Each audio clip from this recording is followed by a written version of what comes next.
you haven't ever solved a 4x4, it may seem really difficult, but it's just like solving a normal Rubik's Cube, but just with a few more steps and like two more algorithms.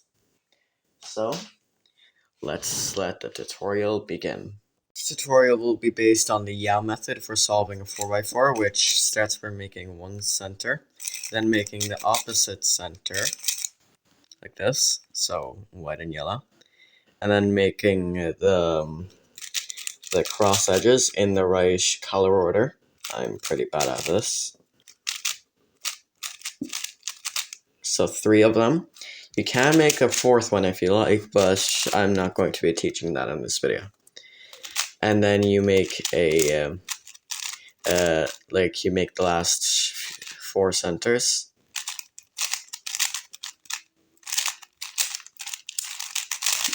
There. And make sure these are in the right color order. I'll teach you that later in the video. And then you make the last cross edge. There you have a cross and the centers. So next we have to do, this is just an overview, by the way, it's not the actual tutorial. And then you make, and then you find two edges that can combine like this. So blue and red can go together like this, and then replace it with any unsolved edge. So I'm going to choose this one, and then fix the centers. So we're going to do that for the rest of the tutorial, but I'm just going to speed through it for now.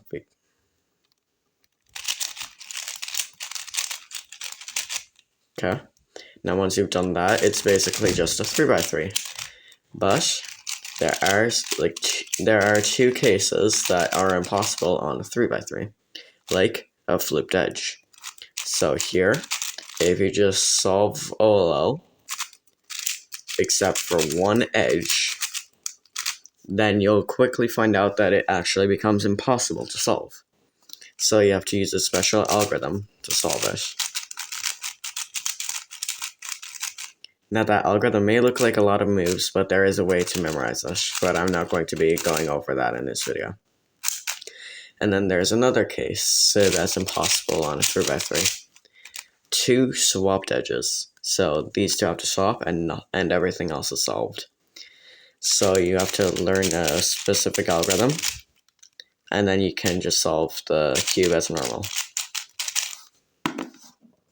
So that's just an overview, and now I'm going to give you an actual tutorial.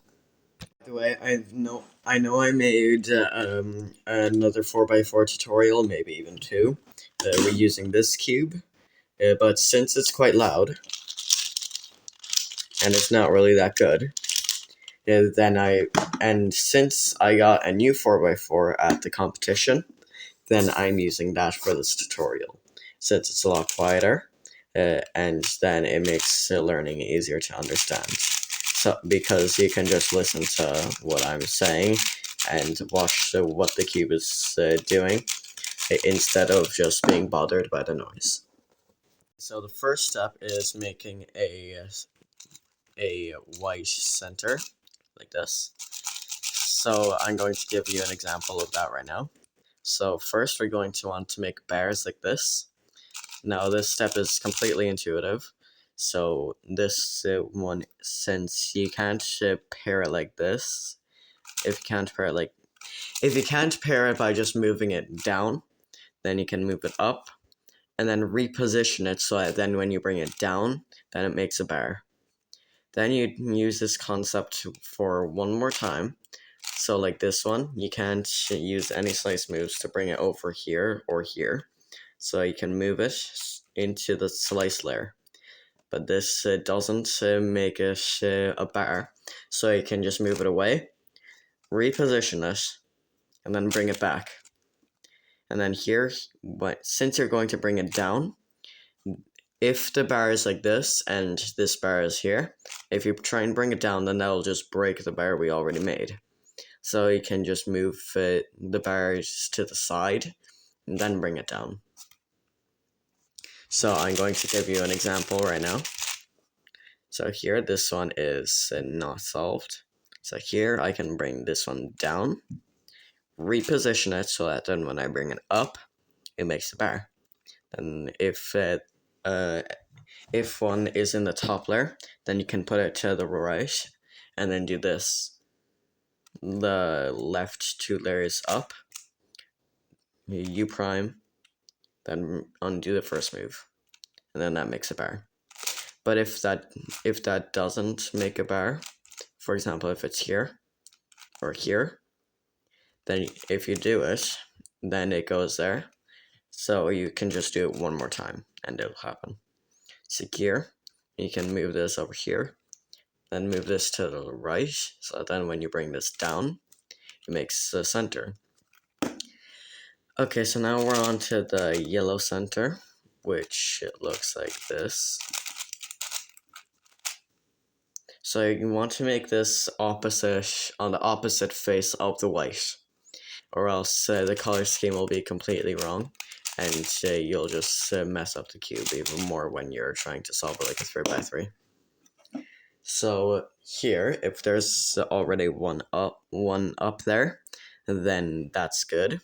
But if there isn't, then you can bring one up to the top like this. So put it on the bottom right, and then do this. Okay, and then there, that gives one at the top. So you hold it on the left, and then you try and find one that is on the bottom left and the middle layer. So like in these 2 layers, in between the top and bottom. So here, this one is on the bottom left, and it's in the middle 2 layers. But if it was this one, it's on the bottom right, and it's in the middle 2 layers. So we do not want that. We can go back to this one, and then we can hold this so that it's at the bottom left, and then do this. So it's basically the algorithm we used earlier. It's not really an algorithm. Then we're going to do that 2 more times. So this one is on the bottom right, so we can reposition it to the bottom left. And then since there's already a bar here, if it's on the right, then if we do it, then the bar will just get disturbed. So we can move this piece down to here and have the bar like this. And then if we do it, then there's 3. Then here, this one's already on the bottom left, but if it were here, we'd have to do F2, so that's on the bottom left. And then we do the same thing here, but we make a bar on this on the left, and then this one is just on the right. So we bring the left side up, U prime, and bring it back down. So that's all the yellow center. So now we're going to flip the cube on the side, so with white on the left and yellow on the right. And then here we're going to make cross edges like this, aka white edges. So here I can here I can move this green white into the middle 2 layers, and then there's already one here, so I can move that one up, and then move it to the cross edge. Then we can move it down to the bottom. So quick overview on the color scheme. So if we hold white on the left and yellow on the right, so we're just starting on blue here. Blue, and then we bring up, orange, green, and then red. So here, there is a green. So after green, there should be red. So here is the red one, and then here's another one. So I can move this to the middle there, but that pushes this out. So I can bring this down, then we can bring this back in. Then we can pair this up, and then put it like this. So that then it's in the correct color order. So green, red, green, red. So if you have a case that looks a bit like this, where they're both on the same layer, so which means you can't bring it down to pair it, then you can do this. So hold the two on the right, and then do this.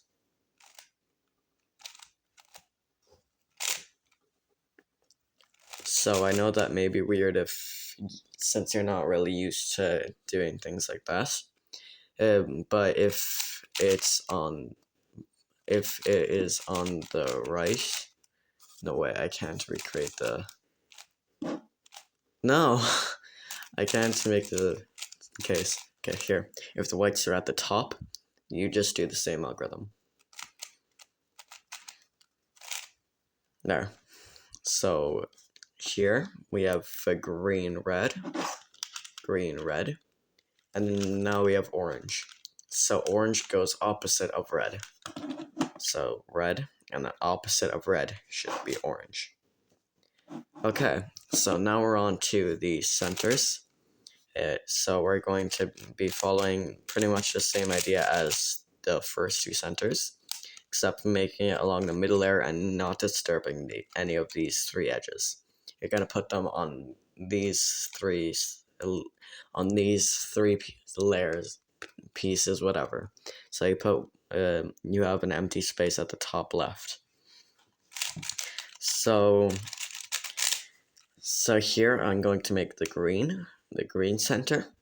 So since it already has a lot, so here this green is on the opposite side, so we can move it to the front, then bring the layer that it's on up, then move it to the right, then bring it back down, and then now you're able to put it together.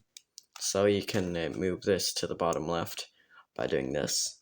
You can do that by moving it down, then moving the front layer twice, or whatever amount you need to get it to the bottom left. Then bring the left layer back up so that then this is on the top left. That move is really important. So now you can move for this like how we did the yellow center. You can bring this up, but not like this. Instead, we do it like this. Because if we did it like this, then that disrupts the cross edges. So I bring it up like this, move it away, then bring it back down. So we have green. So now after green should be red. So we're going to bring this up. And then we already have a bar here, so I'm going to put on the left. There's no pieces down here. So we can bring this bar down to the bottom by moving it to the left, to the top left, then moving this up, U2, then bring it down, then bring these three layers up, and then we can insert the bar by bringing it to the left so it's on the same layer as the other bar, then bring the empty side up, then move the top twice, then bring it back down. So there we have four centers and three cross edges. So now after red should be blue. So here I can bring these three layers down. And then here, instead of actually making blue, I'm going to make orange. And that's because we can push this piece into the top like this by moving this to the right. And then bring it up, move it to the left, then bring it back down. Then that puts three pieces. And as long as we solve for the three middle layer edges, centers, then the last one will automatically be solved because it has nowhere else to go. So this piece has to go right here. So I can move it to here, bottom right. Then I can get this piece, the solved one, then connect it to this to make a bar. Then I can bring the bar to the left. Then I can bring it back down, and then that makes the last two centers. And here, if we get the color scheme, blue, orange, green, red. So now we can move on to making the last cross edge, which should look like this. So here we're going to, so this cross edge is already in the middle layer. Sorry guys, my mom was just calling me for something. So here, this one is already in the middle layer. So, and we're going to get all of the cross edge pieces into the middle layer. Well, the cross edges that aren't solved. So here, in this case, it's blue and white. So this one isn't in the middle layer. So I can bring it into the middle layer by bringing the right side down, front layer clockwise, then bring it back up. So here, we can just simply pair the edge up like this. But if the piece is like this, then we have to do like a flipping algorithm that flips this edge, which is like this. So I hold on the right and do this.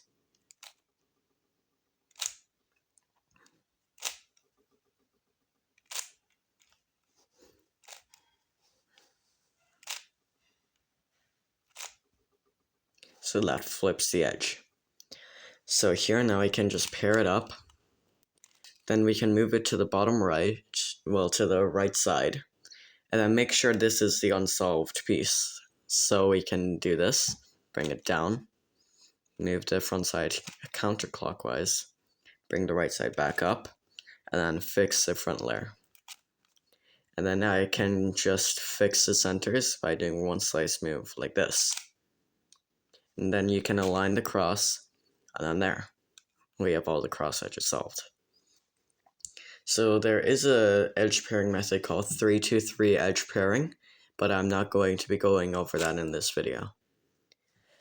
So next we are going to make the last few edges to turn it into a 3x3. So here I'm going to go for yellow and red. So here's the other edge. Can bring it into the left like this.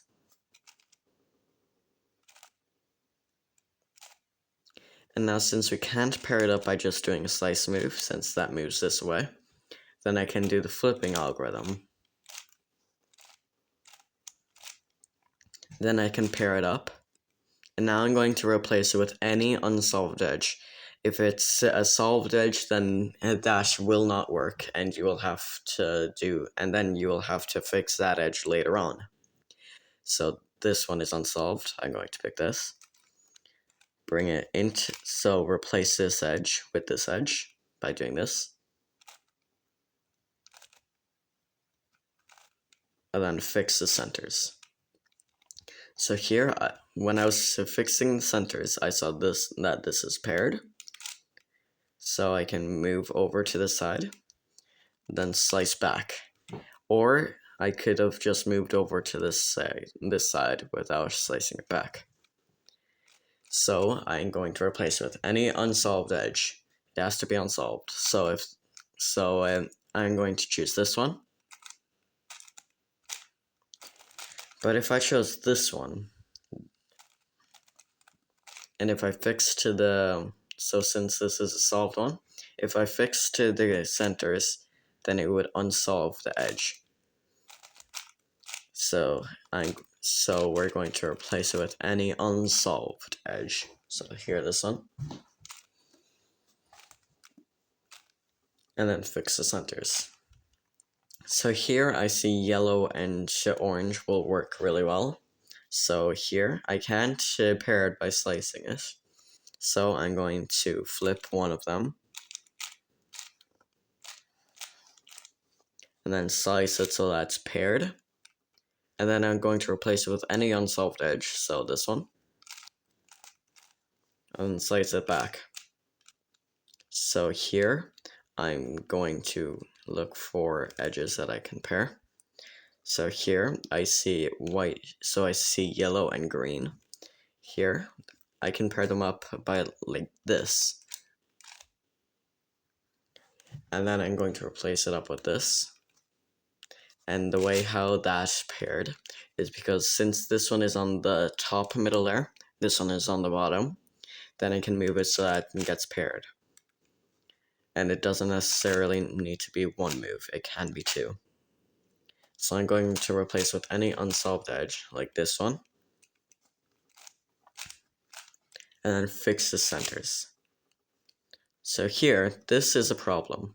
If I pair this one up and replace with any unsolved edge, there is no unsolved edge at the top.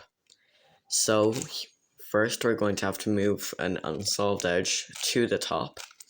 And don't mind that this one will get unsolved when we do the slice move. We are going to fix it later. So here we are going to make a slice move so that it pairs one edge. And then we're going to bring this edge, the unsolved edge that we took out of the middle layer, into the slot that we just paired. And then fix the centers.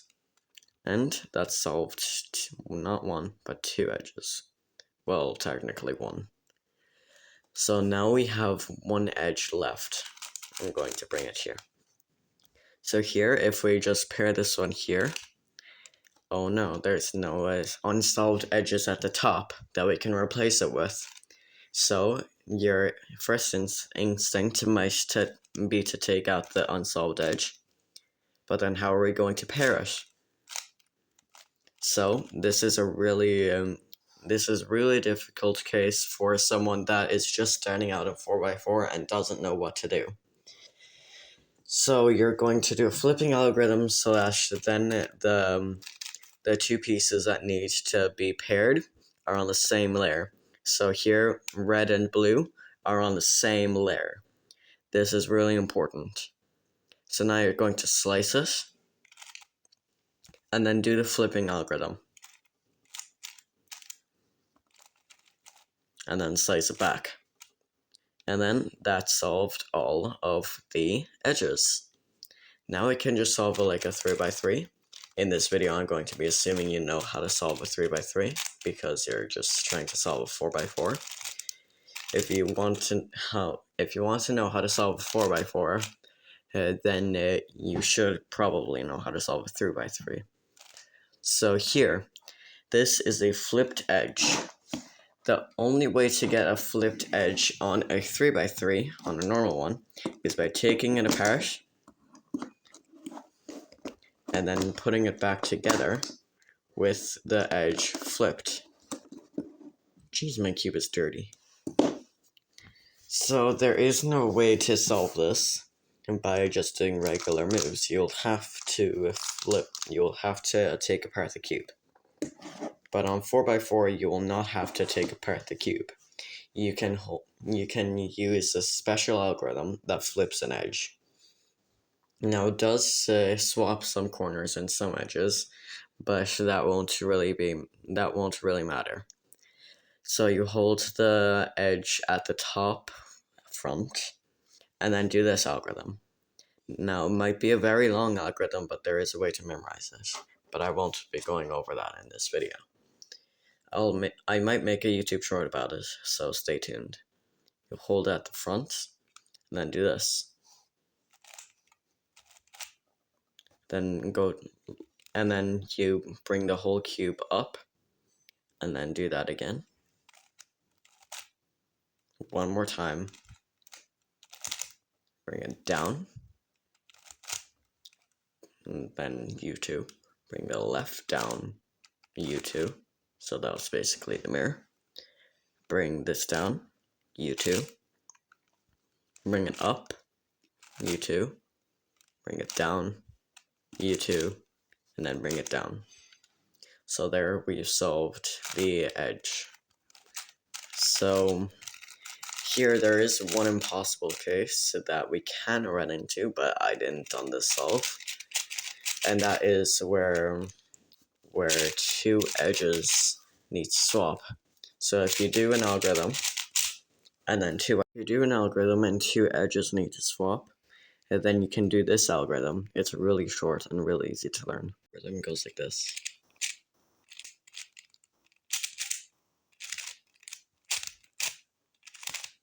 And now you can just solve it normally. So I hope this video helped. Hope you enjoy solving your 4x4. So I'm going to make an example solve later, because my phone is just running out of storage. So I hope you enjoyed this video and subscribe.